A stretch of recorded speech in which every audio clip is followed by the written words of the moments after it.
Shalom, salam sehat bagi kita semua. Bapak Ibu yang terkasih, sebelum kita melakukan segala aktivitas kita hari ini, baiklah kita mendengarkan firman Tuhan.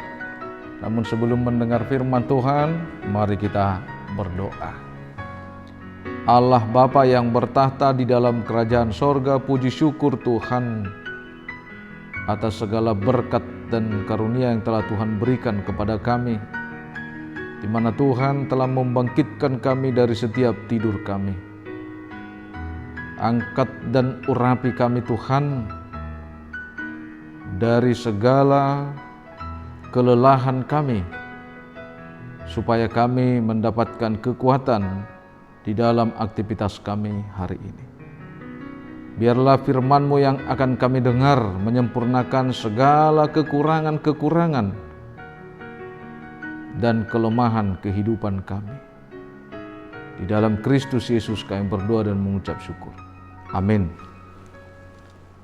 Jemaat yang terkasih, Bapak Ibu Saudara-saudara, firman Tuhan hari ini tertulis di dalam Wahyu pasal 22 ayat 10. Saya akan bacakan untuk kita. Lalu ia berkata kepadaku, jangan memeteraikan perkataan-perkataan nubuat dari kitab ini, sebab waktunya sudah dekat. Demikianlah firman Tuhan pada hari ini, Sabtu 4 Desember 2021. Jemaat yang terkasih, salam sehat bagi kita semua. Apakah kita masih ingat beberapa tahun yang lalu Indonesia mengadakan pesta demokrasi yang begitu menarik dibandingkan dari tahun-tahun yang sebelumnya? Karena pada periode ini ada dua calon yang memperebutkan RI 1 atau kepresidenan di tengah-tengah negara kita. Saya tidak mau membahas siapa yang menang, siapa yang kalah. Tetapi saya melihat suatu fenomena yang menarik, di mana kebanyakan rakyat Indonesia terbagi menjadi dua bagian. Mungkin karena kepanatikan itu, kita bisa saling bermusuhan, saling gontok-gontokan, saling mengejek, saling membusuk-busukkan. Namun, jika kita sadar, apa sih yang diberikan kepada kita ketika mereka menang? Apa juga yang terjadi kepada kita ketika kita kalah? Toh juga kita hanya sebatas rakyat Indonesia.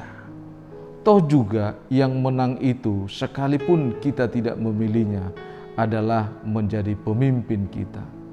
Siapa tahu kita tidak memilih dia, tetapi dia jauh lebih perhatian daripada seseorang yang kita pilih. Mari kita doakan yang menang dan juga yang kalah. Bapak Ibu Saudara-saudara, walau sebagian besar rakyat Indonesia memilih salah satu dari kedua capres itu, masih terbuka kemungkinan bagi rakyat Indonesia untuk memilih salah satu dari kedua calon itu. Ada yang tidak memilih salah satu dari calon itu atau kedua calon itu. Dia menjadi golput, di mana mereka tidak menggunakan hak pilihnya atau tidak memberikan dukungannya kepada salah satu dari kedua capres itu. Meskipun tidak disarankan, tetapi saya rasa cukup banyak rakyat Indonesia yang berdiri di tengah-tengah seperti itu. Mereka tidak memilih salah satu dan juga tidak memilih urutan mana atau calon manapun. Hal inilah Bapak Ibu Saudara-saudara yang membawa kita untuk mendengarkan firman Tuhan. Hal inilah mengajak kita bagaimana seorang Kristen hidup di tengah-tengah negara kita ini. Hidup di tengah-tengah tanggung jawab sebagai negara. Hidup di tengah-tengah segala aktivitas kita. Mungkin ada orang Kristen yang selama ini rajin ke gereja setiap hari Minggu, rajin memberikan persembahan, bahkan perpuluhan, akan tetapi hidupnya selama ini tidak pernah ada pertobatan.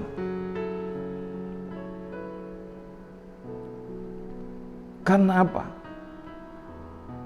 Karena ada banyak orang Kristen yang tidak menunjukkan identitasnya sebagai orang Kristen. Dia mengatakan ketika dia hidup di tengah-tengah, itulah berarti suatu kebenaran. Ketika dia tidak memilih ini, ketika dia tidak memilih, itulah yang terbaik dan itulah kebenaran. Mungkin di satu sisi kita bisa melihat itu kebenaran, tetapi Tuhan tidak menginginkan bahwa itulah kebenaran yang sebenarnya.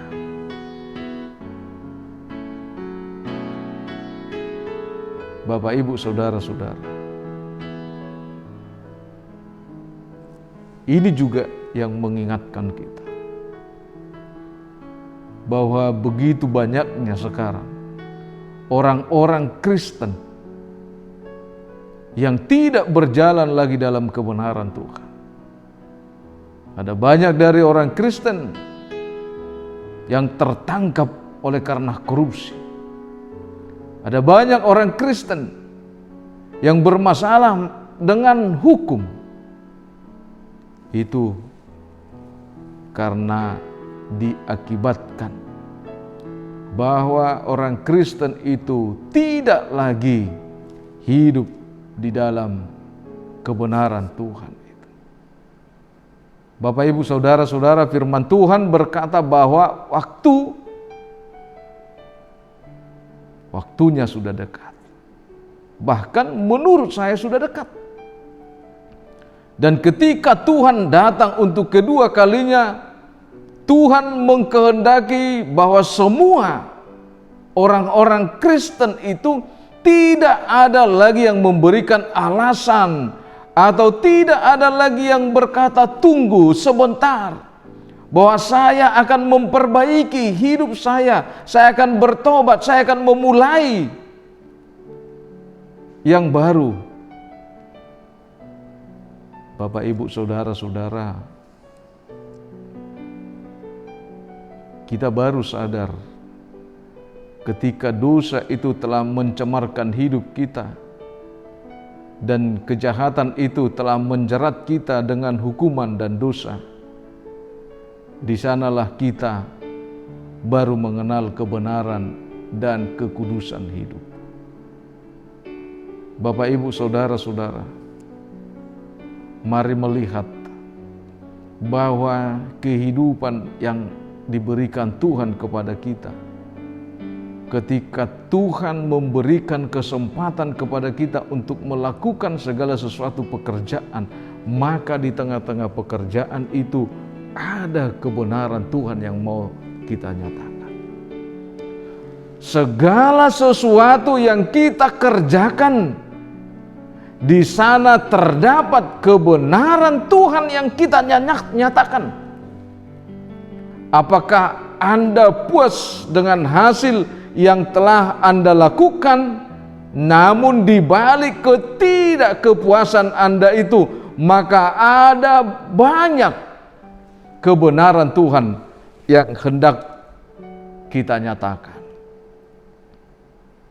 Karena itu Bapak, Ibu, saudara-saudara, Tuhan selalu mengingatkan kita seperti perumpamaan Tuhan Yesus tentang 10 gadis-gadis yang bijaksana. 5 dari antara mereka ada yang bijaksana dan ada yang bodoh. Mungkin kita terperangkap dengan 5 gadis yang bodoh itu, yang selalu menunggu dan menunggu tanpa memberikan suatu persiapan. Namun kenyataannya apa? Bahwa kebenaran Tuhan itu berpihak kepada hamba yang baik dan yang setia. Dan orang yang mengeluh adalah hamba yang malas. Apakah kita akan mengulangi hidup kita seperti itu lagi? Saudara-saudara, dunia yang kita jalani ini semakin lama kita diperhadapkan dengan segala sesuatu kebebasan. Kebebasan itu kalau kita tidak mampu mengkoordinir, mengkontrol hidup kita dengan kebenaran Tuhan, maka kita akan jatuh kepada kejahatan. Karena itu pada pagi hari ini Bapak, Ibu, Saudara-saudara, kita diingatkan oleh firman Tuhan supaya kita memilih lebih waspada di dalam kebenaran Tuhan daripada kita memilih kewaspadaan oleh karena kita takut kehilangan dunia ini. Mari Bapak, Ibu, Saudara-saudara, melakukan aktivitas kita bukan karena rutinitas, tapi kita melaksanakan aktivitas kita karena di sana ada banyak kebenaran Tuhan yang mau kita nyatakan. Hidup bahagia oleh karena kebenaran Tuhan. Itulah yang terjadi bagi orang yang bijaksana, yang baik hati, dan yang setia kepada Tuhan. Amin, kita berdoa. Terima kasih Allah Bapa di sorga yang telah memberikan firman-Mu pada pagi hari ini, menyapa kami sebelum kami melakukan aktivitas kami, mengingatkan kami Tuhan tentang apa yang kami lakukan selama ini. Tuhan sungguh baik yang telah mengingatkan kami bahwa biarlah segala apa yang kami lakukan di dalam aktivitas kami ingin menyatakan bahwa kebenaran Tuhan adalah dasar dari setiap kehidupan. Terima kasih Tuhan. Pada pagi hari ini kami berdoa buat segala aktivitas kami, buat seluruh jemaat-Mu. Kami merindukan pertolongan Tuhan yang selalu ada bersama-sama dengan kami, menolong kami di tengah-tengah aktivitas kami, memberikan pertolongan kepada setiap jemaat-Mu yang lemah, yang jatuh sakit, yang memiliki persoalan dan pergumulan kehidupan. Berikan Roh Kudus-Mu Tuhan untuk menguatkan dan menghibur setiap jemaat-Mu ini. Dan kami juga berdoa buat bangsa dan negara kami ini. Biarlah Tuhan yang menyatakan kuasa kebenaran, yang memberikan sukacita, memberikan damai kepada setiap bangsa ini. Dan kami juga berdoa buat gereja-Mu HKBP. Biarlah Tuhan yang senantiasa memberkati pemimpin gereja-Mu, memberkati para hamba-Mu, dan begitu juga dengan jemaat-Mu Tuhan. Satukan kami Tuhan, supaya kami mampu memberikan pelayanan yang terbaik di tengah-tengah gereja-Mu, memberikan yang terbaik untuk mendukung pelayanan di tengah-tengah gereja. Secara khusus Tuhan, kami berdoa buat gereja-Mu HKBP Surabaya ini. Biarlah tangan Tuhan yang senantiasa menuntun kami dan selalu mengikat kami di dalam kasih setia, supaya kami tetap bersatu dalam memuji memuliakan nama-Mu. Dengarlah doa kami ini yang kami persembahkan hanya di dalam nama anak-Mu Tuhan Yesus Kristus Juru Selamat kami. Anugerah Tuhan kita, kasih setia Allah Bapa dan persekutuan Roh Kudus memberkati kita. Amin. Bapak, Ibu, Saudara-saudara, atas nama seluruh Parhalado kami mengucapkan selamat beraktivitas, tetap semangat, jangan lupa berdoa, tetap berjalan di dalam kebenaran Tuhan, karena kebenaran Tuhan adalah dasar hidup kita untuk memberikan berkat yang melimpah lagi. Terimalah salam kami, salam sehat, Horas.